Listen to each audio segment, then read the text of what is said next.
Sa isang mundo na puno ng kaguluhan at kawalan ng katiyakan, mahalagahan makahanap tayo ng inspirasyon mula sa mga taong nag-iwan ng malalim na marka sa kasaysayan. Ngayon, nais kong ibahagi sa inyo ang aking personal na manifesto na nagmumula sa mga prinsipyo ng isa sa pinakadakilang bayani ng Pilipinas, si Dr. Jose Rizal.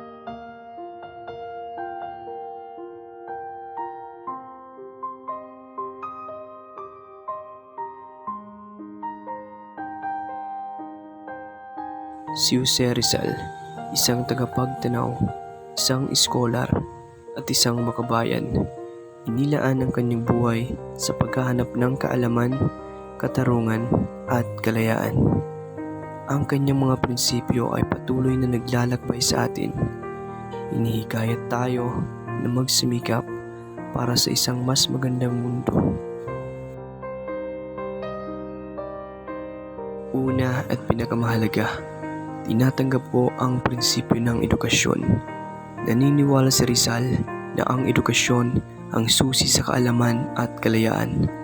Ako ay nag-aalay sa sarili ko sa isang buhay na puno ng pag-aaral, paghahanap ng kaalaman at pag-udyok sa iba na gawin ang pareho.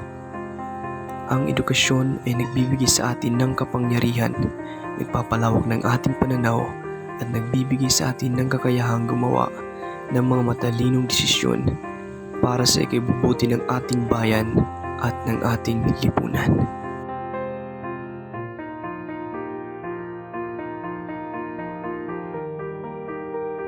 Sa huli, tinatanggap ko ang prinsipyo ng kalayaan, ang matibay na paninindigan ni Rizal sa kalayaan ng kaisipan, pagpapahayag at pagkilos ay nagbibigay inspirasyon sa akin upang ipaglaban ang kalayaan ng lahat.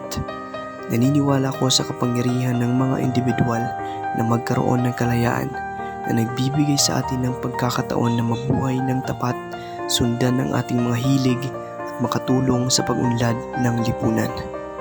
Aking ipagtatanggol at pahalagahan ang kalayaan na ipinaglaban ni Jose Rizal.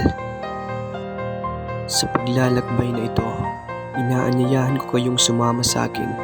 Isabuhay natin ang espiritu ni Jose Rizal at ang kanyang mga prinsipyo. Sa ating pagkakaisa, magagawa nating lumikha ng isang mundo kung saan nagtatagumpay ang edukasyon, katarungan at kalayaan. Tayo ay magiging katalista para sa positibong pagbabago, ang mga tinig na magsasalita para sa tama at mga ahente ng progreso sa ating mga komunidad. Sa mga salita ni Jose Rizal, ang kabataan ang pag-asa at kinabukasan. Dalhin natin ang sulo ng kanyang mga prinsipyo na magbibigay liwanag sa isang mas maliwanag na bukas para sa susunod na henerasyon.